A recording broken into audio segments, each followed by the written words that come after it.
Welcome to Amplify Purpose with a little P, your guide to living with intention, presence, and authenticity. Get ready for powerful conversations that'll help you uncover your unique path to purpose, taking it one mindful step at a time. Hi. Thank you, Nikon, for joining our podcast.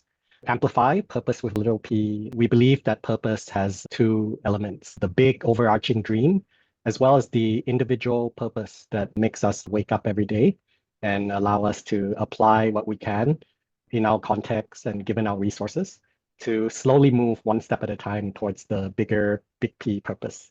Just wondering, how does that idea resonate with your personal beliefs? Sounds great. Sounds great. I think everybody has their own journey with their purpose. I think for me, purpose before definitely looked like something I had to find and create or write down, like I had to manifest it. And then going through my journey of working my own grounding, my own understanding of myself and my life and how the mind works, it now looks like something that comes to you when you're still enough. Like your purpose finds you when you stop distracting yourself with the noise. I think it's like Okay. probably a Zen perspective that the things you look for find you when you stop looking for it. It reminds me of a conversation I had with one of my friends, and he's a fairly successful entrepreneur. And he said, as long as we are focused and intent on doing what we want to do, and it seemed to me that he was saying that eventually the universe will curve to meet us. One Yeah. way to look at it. I would lovingly disagree. Okay. Tell I me don't more. think the universe curves its way to meet us. It's like asking the sun to change its orbit because Oh, like we had an idea. I think we meet the universe. I think it's the other way around. I think if you ask life what it wants of you, it'll tell you, but you have to ask and then you got to listen. and when you say ask, how have you asked in the past? Probably prayer or just a simple quiet moment of what is being asked of me? What do you, big universe, God, whatever you want to use to fill in that word, what do Mm, you want of me? And it usually comes when you're at when you're at like the lowest points in your life, when you stop trying and you've given up on ego, and life usually brings you there to have that conversation, in my experience. Very interesting about being at the bottom. And actually, if you noticed, when I was asking you about my friend's philosophy, and as I was relating it, I also felt that as much as it sounds sexy and new age, there was a lot of ego to it. Yeah, And I don't want to discount what he and his team has done. I think they're doing amazing things. But I'm also wondering if the ego is being let go, could even more amazing things happen, right? oh, absolutely. Whenever we let go of the way we think life is supposed to be, what we're supposed to be, life just gets better because we start Mm, going with the natural rhythm and flow of life. I was speaking to a mm, colleague in Sweden, and we had a okay. good laugh because we said, ask anybody over the age of 35 if their life has gone to their plan and their goals, and we'll all have a good laugh about it. Yeah, if you ask them, are you where you are now when you thought you were at 20 years old? And I guarantee Mm, nobody's gonna say yes because we didn't have mm, AI mm, back then, like technology, the events of the world. Given that it's almost impossible to plan mm. to like realistically plan your life, it's easier to just be present and see where life wants to take you. Yeah, I really like it because I also have another friend and she's amazing in her own way. And she used to be very driven, very focused, driven by societal expectations and pressures and norms. And now she has evolved and said, I'll just do whatever the universe tells me to do. And I do find that it is a very peaceful state. And I think a lot of us who meditate or practice mindfulness, we do appreciate that state. But we also live this dichotomy life of when we are practicing mindfulness versus when we are applying ourselves to the work we do. From your experiences, how have you managed both aspects of your life? Or have you integrated them and how? That's a great question. I think before I used to think of it as two things, like Mm, my mindfulness practice and my life. And mm, through working with teachers and coaches all around the world, usually retired counselors and psychologists and spiritual teachers, I've come to see that there is no separation between us and universe and us and God or fill in the blank. It's all one thing, and it's all just how you're using your attention. Mavis Karn, my amazing teacher, would say, the only thing you control in your life is your attention. And mm, bringing that back to this is when you're meditating, you're simply focusing on presence. Yes. And we experience these great feelings, this calm, this kind of gentle ease. And then when we go to work or build businesses, we don't focus on presence. And then we wonder Mm, why it feels like crap.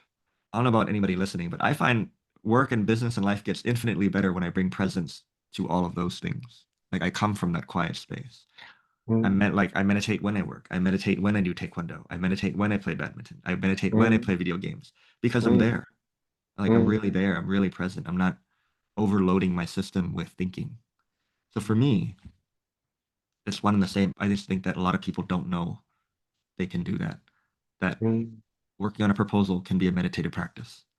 mm, I think there's a lot mm, of probably Zen teachers that talk about that, like washing the dishes is also meditation, mm, negotiating mm, meditation. Like mm, I think when we mm. stop separating it, you'll get more access to it. Very interesting. I came back from spending 2 nights with my mom at my Yeah. brother's house. And when I came back to my home, which I share with my life partner, I walked in and my sourdough starter was starting to smell very strongly. And I go, oh, I better do something about it. And obviously, I had other meetings lined up and other things that are on my to-do. But I put the intention that if I were to share the space with my life partner, that I should also honor her and I should also honor myself. So I actually took the time to clear out the sourdough starter and I also washed the bottle that was in. And obviously, you know how it gets very sticky, very gooey, very smelly. I had to go through 3 trash bags. But ultimately, I actually enjoyed the process, even though there were all these to-dos and pressures of time. But I felt like being present and doing it with intention and doing it mindfully, it actually brought me peace. And it actually brought me clarity about my relationship with my life partner and how I do want to respect her space and her time with me. And I think what you said about the Zen master and washing dishes, it just resonated with me. I thought I'll share. Yeah. See, the great part about what you said is that came all without you trying to do that. Like Yes, those flow of insights, that deeper seeing came without you trying to do that. yes, And that's yes. how it works. That's how Mm, you didn't need to go on a 10-day silent retreat to see those things. It came to you mm, because you were present, and in present you had space, and space, things, insights come in, and seeing comes. mm, How mm, cool. mm. I think it's And super cool. yeah, I would call that effortless. Not in the sense that you weren't doing anything, but there was no mental effort in that. Mm, mm, And for me, that applies to everything. Anybody mm, listening, you can do that with everything. Not as a tool or technique, but that's just how it works. When we stop mm, revving our thinking engine so much, cool shit happens. mm. Cool shit happens. I like Right? that. Because think about it. You could have totally approached that experience from a very different, from a lower state of mind and think, man, like, screw this sourdough thing. It's so sticky. 3 trash bags. Oh my God, like my partner's gonna be so pissed off. But you didn't do that. You were in a really good state of mind when you were doing that. Mm. Thank you. Feel that, and that's why I'm sharing it. And you mentioned about usually we have these realizations when we have perhaps hit a low point in our life, or maybe rock bottom. But I also don't want to say rock bottom because we never know what life presents us with. And I guess how have you lifted yourself from a rock bottom situation? And if there's anything you can share that might be useful for our Sure. listeners. Well, a couple things occur to me is this is not empirically true. I have a Mm. working theory about this, is Okay. that when you don't listen to life gets loud until you do listen. Okay. So it's like Say in my more. head, I have a map of the more you don't listen, the louder life needs to get you to pay attention. So people Ah, will listen when they burn out, when they have a debilitating illness. And okay, now I'll listen. Like now you have my attention. Life's great. Here's what we've been wanting to tell you. mm, And you see it in glimpses and pieces. I was doing a talk for a big multinational company, and I asked them, a room full of 60 leaders, like, where do you get your best ideas? And the ideas came up: driving to work, watering the plants, going for a walk, exercising, taking a shower. Not one of them said at work. To which I got mm, nervous because the CEO was sitting in front and she was looking at me. She was like, my people don't get ideas at work? What the hell? But that's how it works because they're not thinking about anything. When you're not thinking about anything, mm. you get insights. Yes. Part one. Part two, going back to how do you get yourself out of rock bottom? Usually, when you hit rock bottom, you've already tried everything and you'll find that none of that works. And the only thing that's really required of you is to surrender. You give up Mm, your ego, your ambition, your preference, and just listen to what life wants to tell you. And from Mm, there, it'll guide you. It'll guide you out. It's like mm, there's a light in that. When you're in that, there's a metaphorical light that okay, go in this direction. And the more mm, you fight it, the longer you get to stay there. You would might call it the dark night of the soul, or a very transformative experience where things are just going to suck. It doesn't matter mm, how successful you are, how smart you are, how good you are. As a colleague, Mara Gleason would say, life's going to bitch slap you at some point, and it does not care how much you've mm, achieved or how much you have not achieved. mm, mm, mm. I'm reflecting on it, and yes, I think it's very true and very beautiful. And actually, being bitch slapped by life might actually not be a bad thing. Oh, when you get out of it, it's a great thing. But when you're in it, it hurts like hell. I hear you. Yeah. Yeah, But it's helpful to really. have conversations like this or be around people who know what's going on. It helps you to calm Mm, down a bit. It's like the first time you had a hangover, but you didn't know what a hangover was, you'd probably think you were dying. My yes. throat's dry, I have a headache, I feel terrible, and like, this is it, I'm gonna die. This is it. But then someone pats you on the shoulder, like, oh, you have a hangover. What's a hangover? Mm, So you drank too much. mm, So here's some vitamin C and make some time to have a nap or just take it easy today. I'm not gonna die. mm. No, you have a hangover. Okay, same thing. And do you believe the universe or life will happen to us however it's supposed to be? Is that what you understand? That's a great question. That has a lot of different levels to it. Mm, At one level, when you feel very empowered and you feel that life is up to me, if it's meant to be, it's up to me, absolutely you have choice. You are free to mm. do whatever you need to do, whatever you want to do, according to your ego, what makes sense. And then, as my coach, Michael Neal, would say, you're free to do the wrong thing. Yeah. Okay. You're free to do the wrong thing. At higher levels, when you've gone through the motions and you really have a deeper grounding, that there Mm, really isn't a choice. There is no choice. You just know what to do. mm, You don't like mm, choice, trust the universe or not. mm, It doesn't make much sense to me. Why would you mm. not want to follow a deeper innate intelligence, even though you don't know where it's going to go or what it looks like? But when you're caught up in your own thinking and you feel really empowered, absolutely you have choice. You're going to want to debate things, decide this is the best decision, etc. Mm, And like I said, you're mm. free to do the wrong thing, which a lot of people do. Definitely. Been there, done it. Yeah, we've all been. It's part of the to get there. Mm, It's part of wow. the seeing. Yeah, the seeing.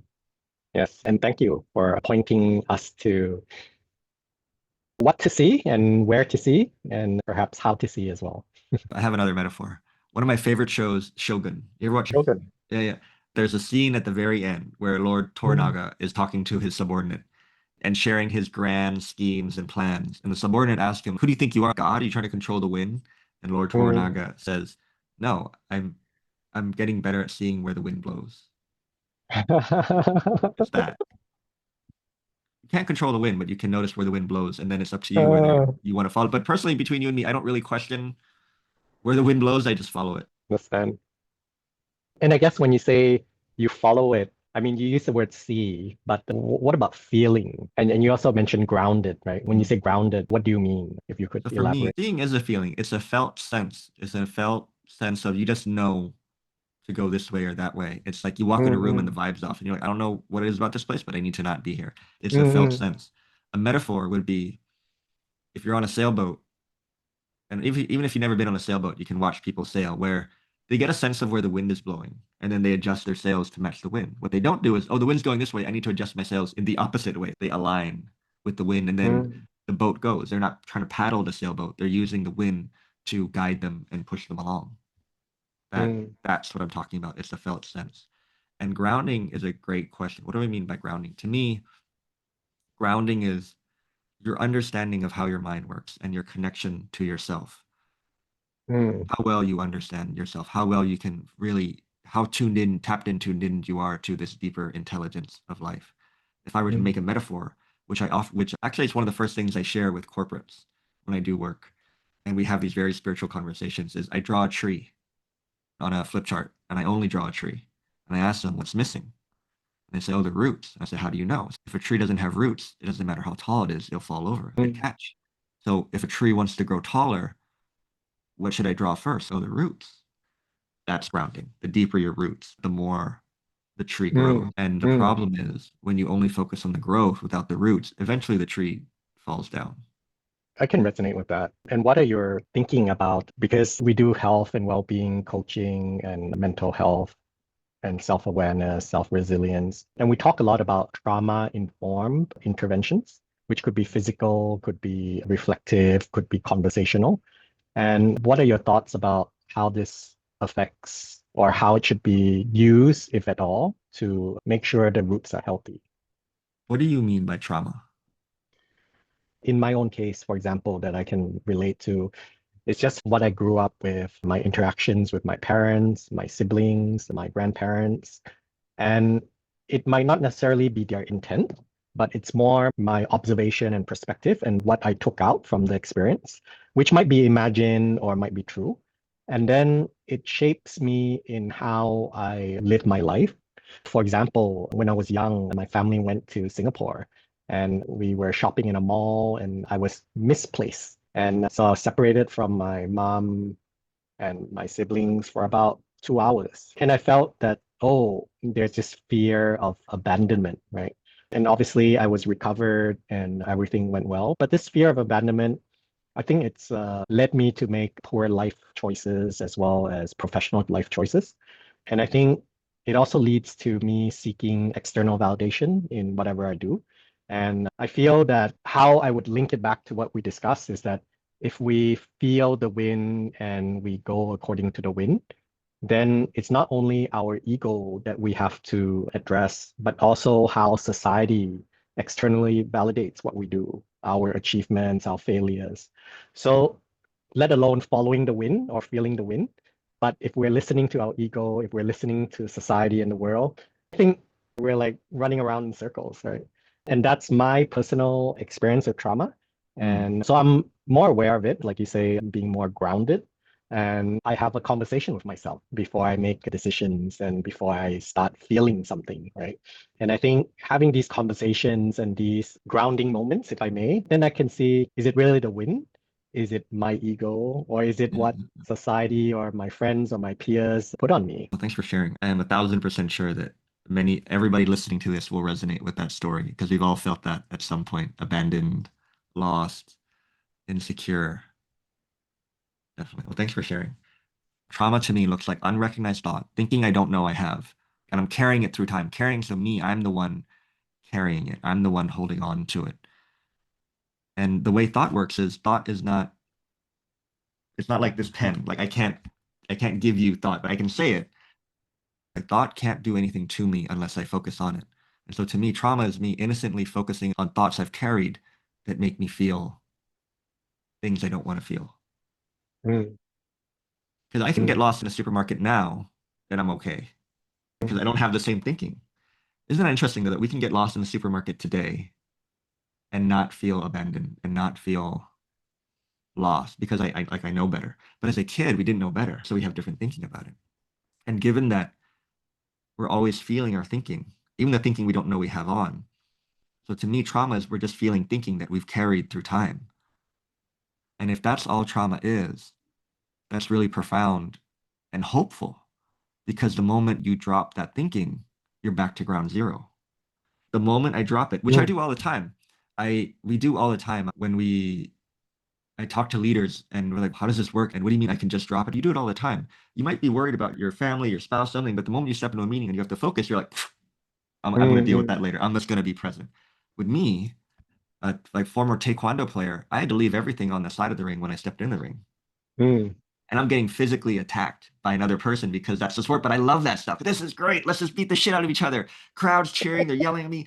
Oh, this is amazing. To a different person, they might have a very different experience to that because they're thinking about it. They're thinking about getting kicked in the face is very different. I love that stuff. That's like another mm, Tuesday afternoon. So for me, what's on offer here is for people to know that at any given moment you can drop the thinking you have on that makes you feel bad and come back to the present moment.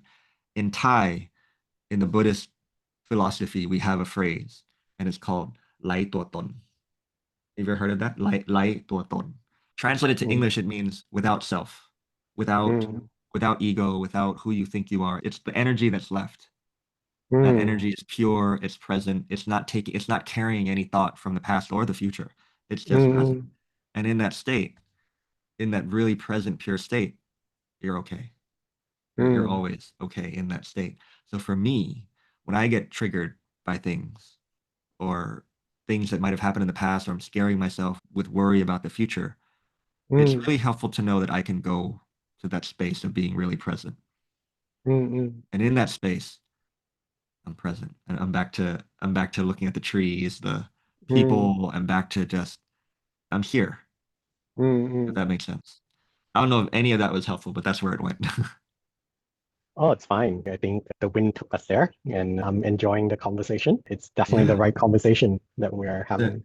there's a great case study by Dr. Bill Pettit, who is a wonderful human being. He's a psychiatrist based in the US, and he Mm, would work with clinical patients in the US. And he told one story because I went to learn with him in a class. He said he had one family brought a young woman to his practice, and she mm, had a psychotic break.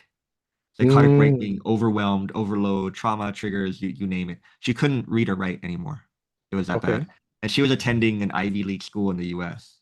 You think about it, you go Mm, from attending Ivy League school in the US, all of a sudden she can't function anymore, mm, overloaded. mm, And Dr. Bill Pettit walks in and he sees her and he sits with her and said, "Hey, I know things feel really like weird right now and things feel really off, but I want you to believe me when I tell you that you're okay. You are psychologically sane. You just don't know it."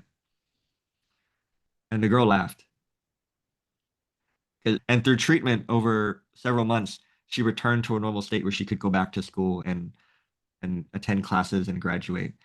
mm. And when they asked her, what was it like to work with Dr. Bill Pettit? She said, when Dr. Bill Pettit said that to her, she thought, if this guy thinks I'm not crazy, he must be crazier than me. So I'm going to listen to him. If he's crazier than me, then I'm going to listen to him. And Dr. Bill Pettit would later say that if she can laugh at that joke, she's fine. There's something Mm, inside of her that recognizes the humor in that. mm. We're all capable of that. Wow. Even if you read the book, The Secret to Mental Health by Dr. George Pransky, who's a psychologist, so he'll tell you that if you spend time in the mental ward with people who are clinically not well, he'll tell you Mm, that everybody has moments of lucidness where they're mm, normal, despite mm, trauma, despite everything. They have moments when their mind is clear, every mm. single one of them. Wow. Wow. It made me reflect. If we were not listening to the universe or life, Yeah. are we in a psychotic state or We just don't know it. We just don't know it. I'll give you mm, a story. Bernie Madoff, who is famously known for scamming Wall Street for $19 billion. What people mm, don't know is when he started scamming Wall Street and doing his pyramid scheme, his business was already making $50 million a year. mm, Think about that. You're at the top 5% of the 1% in yeah, the US, yeah. and it's not enough. What do you think would make that not enough? When I ask myself that, or anybody that, like, oh, fear and insecurity. It's like, why would you be fearful if you already have $50 Mm, million? mm, Caught up in thinking they don't recognize. They might be caught up in thinking that says they're not good enough. They're not good enough. They need mm, external validation. And it just so happens he was hanging out with billionaires and he wasn't a billionaire. Guess what? I want to be a billionaire and I'm not. The fastest way mm, to get there, crime. But in a mm, settled state of mind, I don't think that would have made sense. Someone who's not afraid, someone who's secure with themselves, someone who has enough, that would not have made mm, sense. And we also have that example, Warren Buffett and Charlie Munger. They were mm. never in a rush to become wealthy. They just liked investing. And in Yeah. fact, Warren Buffett, it's well recorded that he made most of his wealth after the age of 65. And in his interviews, he'll tell you that he wasn't in a rush. Like he always knew he Mm, was going to get there. mm, No rush. No need to be greedy or fearful or compete with billionaires. He didn't need mm. to try and get what he didn't need. Or maybe not what he didn't need, but what life didn't wasn't Yeah, yet ready to give to him. that's right. That's right. Mm, So going back to what you said about trauma, I reckon if people really understood what we're talking about here, they would be free from that mm, thinking because they could see it mm, for what it really is, which is thinking they're paying attention in the moment. And that's all it is. If they could see that, they wouldn't need to be afraid of their thinking, and that would set them free. And they would have a mm. more wonder-filled life. Wonderful. I like that. I am wondering, both you and I, we come from some background of privilege. I do a Yeah. lot of work in the equity and injustice space. And whenever I mention some of these thinking to others or communities or Mm, people that we help, sometimes the immediate knee-jerk reaction would be, oh, but we don't have the luxury of money, time, etc., etc. What are your thoughts about this? And the reason I'm asking this is that I am inclined to believe what you're saying, and I Yeah. think it's very powerful. And I think it comes back to the purpose with a little p, that if everyone listens to what life presents for him or herself, that we will actually be doing what life or the universe wants us to do. And if we do what life and the universe wants us to do, then we'll be doing amazing things, right? And there will be value for it, and there will be ways that we can capture and share in that value. I wonder whether is it this limiting thought or being busy in our mind that is really stopping us from achieving all that life wants to give to us. What do you think privilege is to you?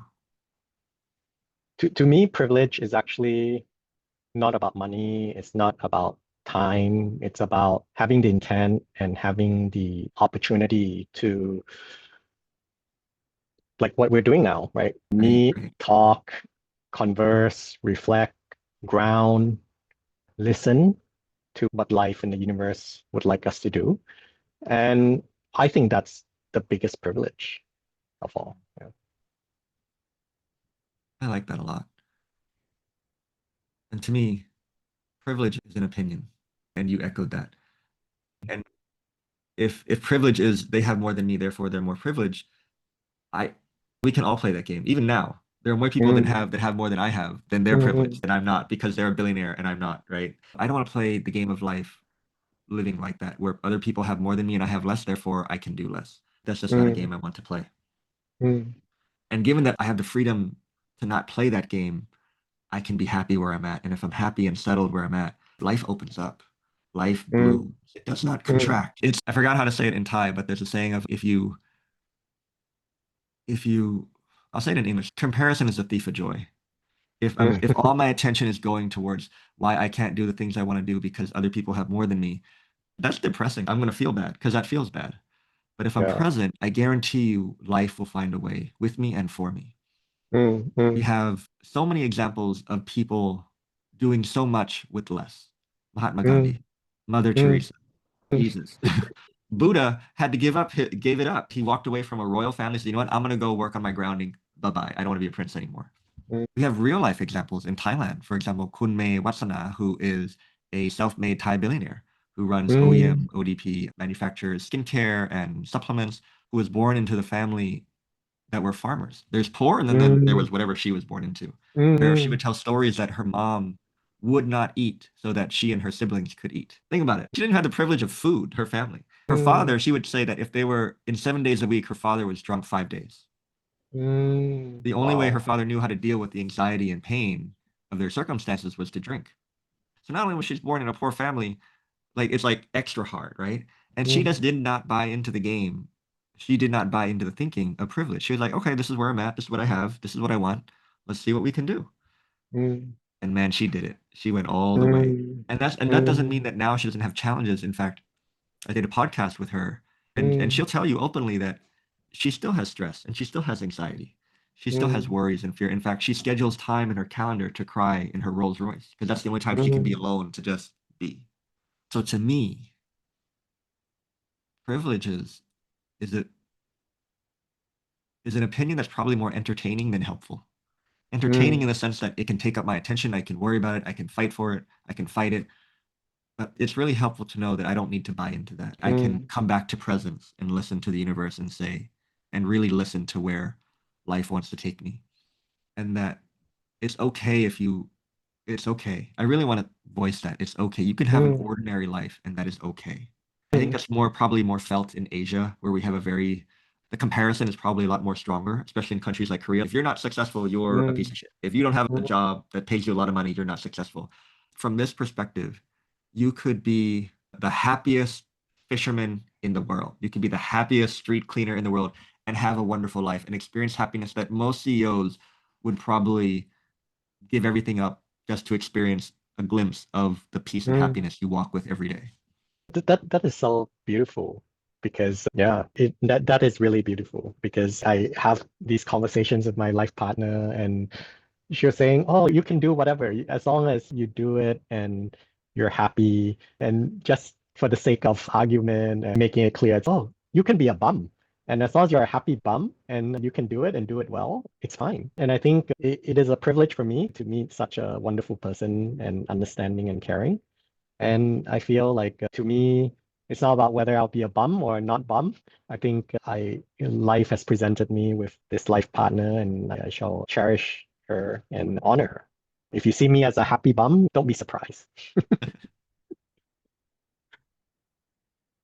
Yeah. If more Yeah. people saw that, if more people saw what you just saw, or what we, I dare say the bar of mental health would rise on its own. To know that we can all be happy bums Yes. Yes. and we can Yes. cherish the things we have. Even if you don't Yes. have an amazing life partner, you can cherish yourself, you can cherish life Mm. and just be happy. One thing my using your words, my life partner, she said, I think you'd probably be happy without me. And I said, Okay. yeah, I would, because I was happy before I met you. Mm. And I said, you too. She said, yeah. And then said, that's why we like being with each other because we're already happy. And Oh. for our wedding, we're gonna highlight the Chinese symbol that people use for weddings. It's double joy. And I love the meaning behind it because it's not just one happiness, it's two happinesses coming together. You share it. Yeah. Wow. So we're both happy bums together. And I don't know about you, but something I've noticed about life that when people are happy, success tends to follow, not the Mm. other way around. Yes. Yeah. At least from my experiences, that's been the case as well. Yeah. How cool. Yeah. Yeah. Yeah. Wow. I really enjoyed this conversation. And is there anything else you have in your mind or heart, or what is life whispering in your ear to tell you to share to our audience? That's a good question.